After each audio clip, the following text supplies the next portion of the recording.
Sometimes the truth is stranger than fiction. And today I'm going to tell you 3 stories that demonstrate that. But before we get into those stories, if you're a fan of the strange, dark, and mysterious delivered in story format, then you've come to the right place because that's all we do and we upload once a week. So if that's of interest to you, please send the like button a really nice gift basket for their birthday. But don't tell them you've doused it entirely in anthrax. Also, please subscribe to our channel and turn on all notifications so you don't miss any of our weekly uploads. Okay, let's get into today's stories.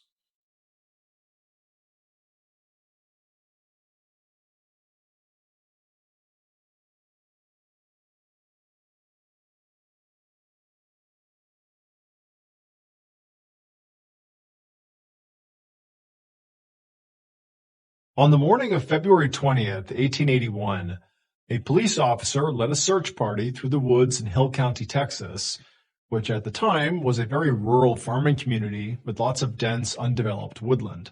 The officer and the search party were looking for a father of 7 named George Arnold, who had vanished from his home 2 days earlier. The day that George had gone missing was a Sunday, and he, his wife, and their kids always went to church together on Sundays. But on that morning, George had told his family, for reasons unknown, that he actually wanted to stay home, which was very out of character for him.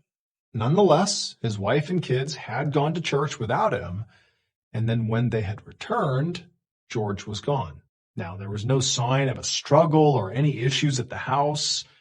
The only clue as to where George may have gone was a letter he left behind for his wife. And in this letter, he said he had gone off into the woods and that she should not follow him. And so again, that was 2 days ago.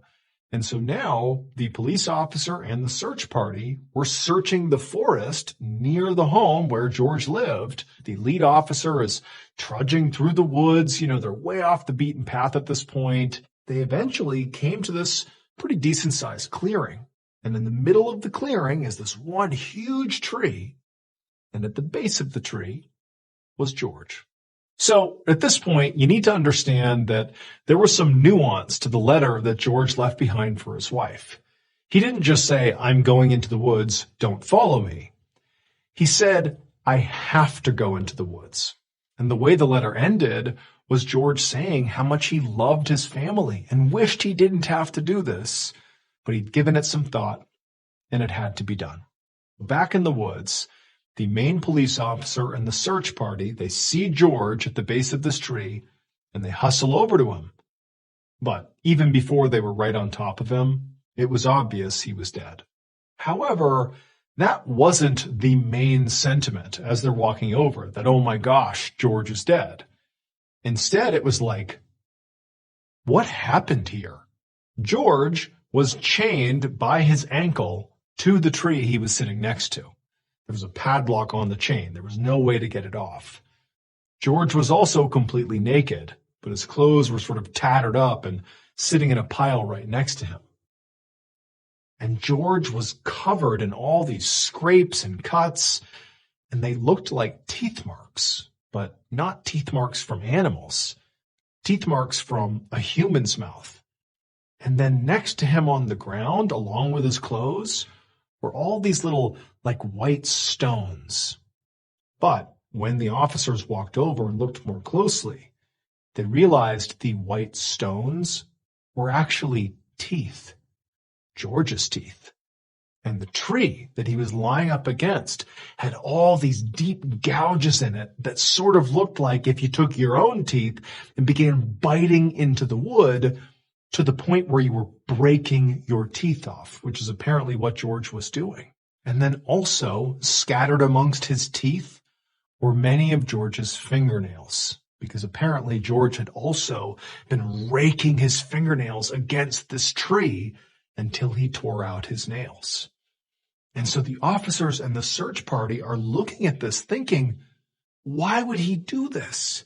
This all basically looks self-inflicted. What's going on? Well, it would turn out, quite recently, something very bad happened to George. He was bit by a dog who was carrying rabies. Now, today, if you're bit by an animal that has rabies, you just get a rabies shot. You're good. It's totally curable. But in 1881, the cure didn't exist. And so if you got rabies, it was a 100% death sentence.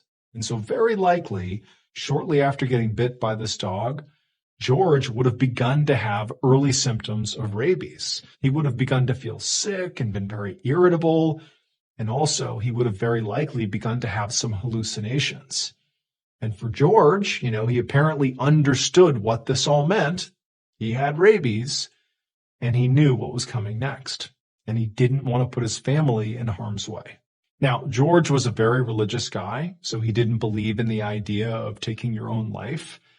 And so instead, what he did is he wrote this letter to his wife that sort of broadly explained that I have to do this and I'm so sorry.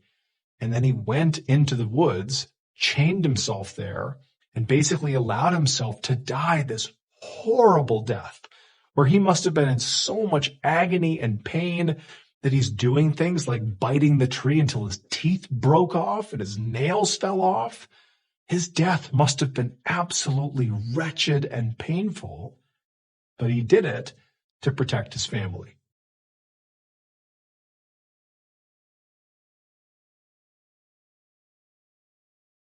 BetterHelp is the paid partner of today's video. You know that feeling when you know you're about to do something like a bad habit and you just can't stop yourself? You see it happening and you know you're not supposed to, but it's like you can't stop. And eventually, if this continues to happen to you and you don't make a change, you start looking internal and saying, like, what's wrong with me? Even though the reality is there's nothing wrong with you. This is part of being human. When I was in the military, I definitely developed some bad habits. And when I transitioned back to being a civilian in 2017, a lot of those bad habits followed. And I definitely found myself in that cycle of like, what's wrong with me? Why can't I stop? Well, let me just tell you, this cycle, these patterns I'm describing, they're not random. The reason this happens is because you have some sort of unresolved issue or issues, and you really need to talk to somebody about it. This is where BetterHelp comes in. BetterHelp makes it really easy to access credentialed therapists. BetterHelp also accepts both HSA and FSA cards, making it even easier to prioritize your mental health. In 2024 alone, over 137,000 people used their HSA or FSA benefits for therapy through BetterHelp. So be sure to use yours before they expire. You've been fighting these patterns alone for long enough. Maybe it's time someone actually helped you understand them. Click the link in the description or go to betterhelp.com/Mr. Ballen to get 10% off your first month.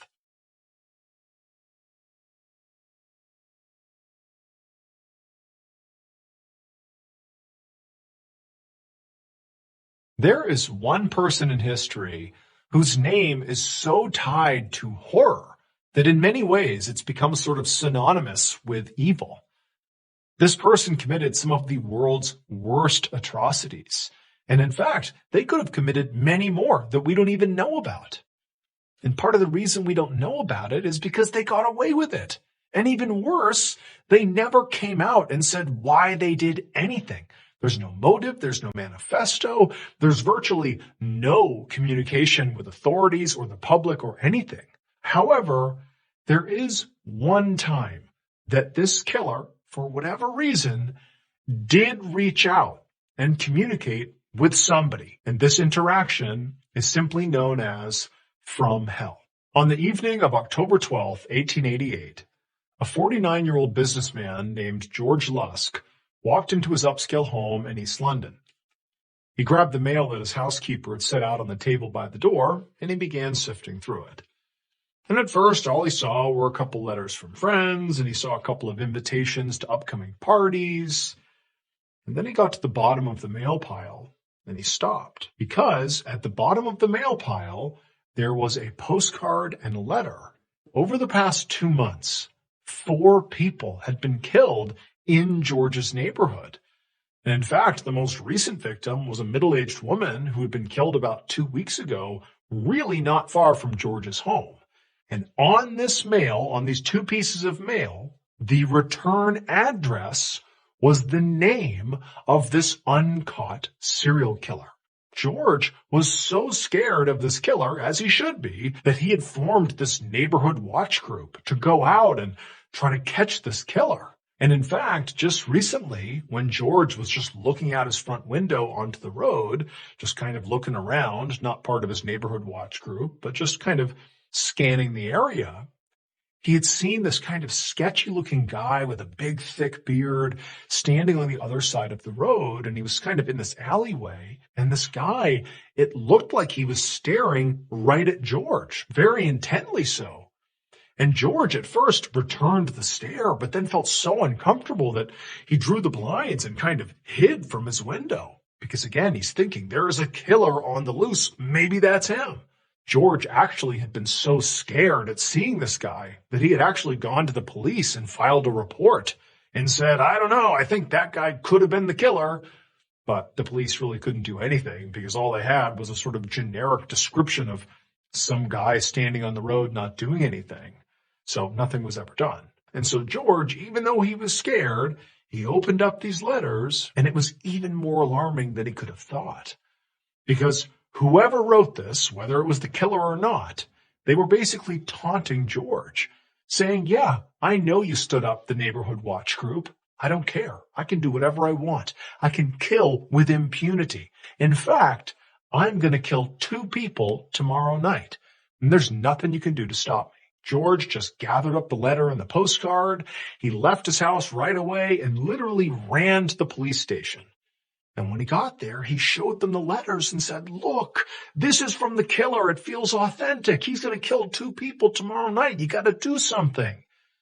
And so the police, they took the letters and they read them and they agreed that they did seem, authentic. But at the same time, they're like, there's really no way to tell if these are real. I mean, this could easily be a hoax. And even if this was real, what do we do? Who are the 2 people the killer's going to go after? How can we possibly protect them? George was told to go home and, just play it safe, stay home, stay inside, and let the police do their job. Over the next couple of days, George was basically sitting on pins and needles waiting to find out that, sure enough, a double homicide was committed somewhere in the neighborhood. But there was no news of any homicides. Things were calm. There was no news of the killer anywhere. And so George told himself that, he was overreacting. Clearly those letters he got must have been hoaxes. But then on October 16th, so 4 days after George received those 2 pieces of mail from the killer, he came home and he went inside and, like normal, his housekeeper had set the mail on the table right inside the house. In addition to all the paper mail, stacked on top of it was this little package and was wrapped in brown paper. He picks up the box and very apprehensively he begins to unwrap it. And once it opens up, he sees there's a letter sitting on top of this box. And the letter at the top, it says, "From hell." That middle-aged woman who had been murdered just a couple of weeks earlier right near George's house, well, when she was found, 1, they identified that she clearly had been killed by the same serial killer that was still uncaught. But 2, she was missing something, her kidney. The package that George received inside of that box itself included half of a kidney. And then the body of the letter explained that this was the other half of that woman's kidney because the killer had eaten the other half. And this half was a gift for George. The letters and the box containing that half of a kidney are considered to be potentially the only authentic communications from Jack the Ripper.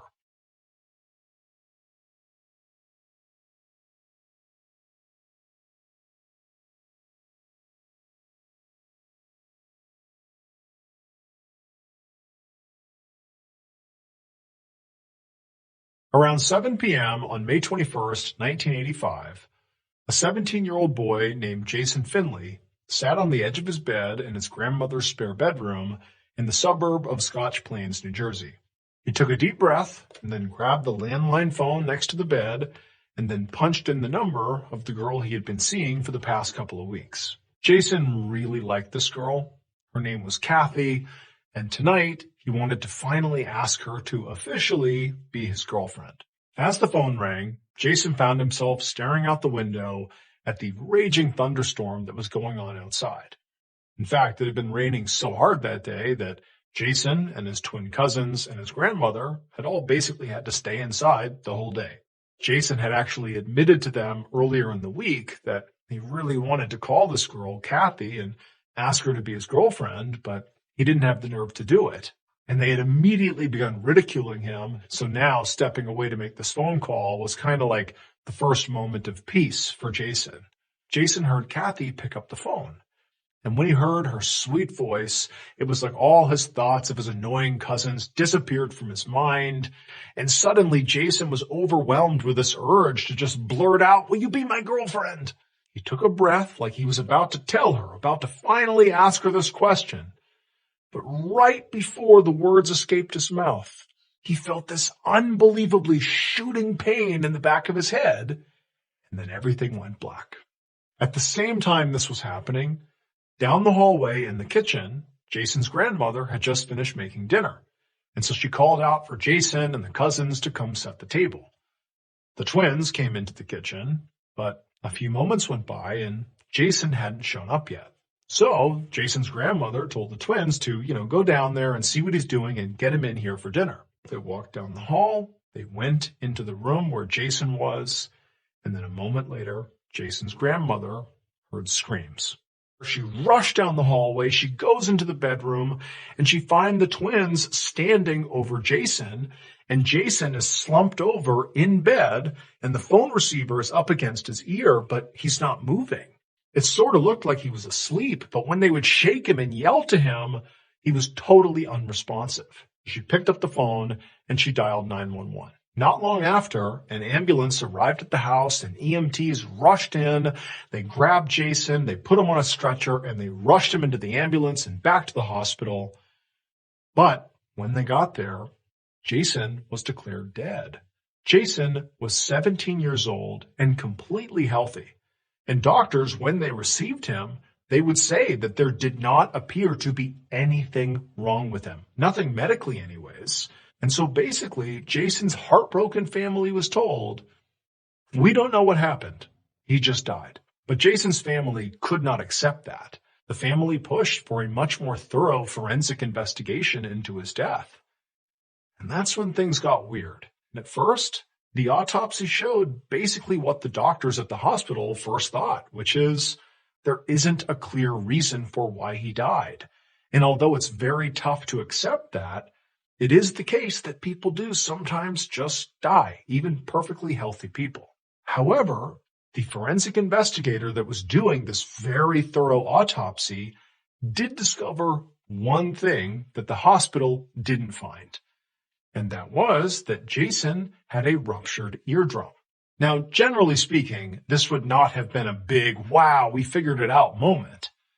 However, the forensic investigator was trying to come up with all these different theories about what could have killed Jason. And when they found the ruptured eardrum paired with something else they had sort of zeroed in on, which was the weather at the time of Jason's death, they put those things together and realized they had figured it out. It would turn out when Jason was on the phone speaking to Kathy, lightning struck the phone line outside. The electricity carried through the line, through the phone, into Jason's head, killed him instantly. As for Kathy, she would later say that she could tell Jason was almost certainly going to ask her to be his girlfriend. And she said, had he asked, she would have said yes.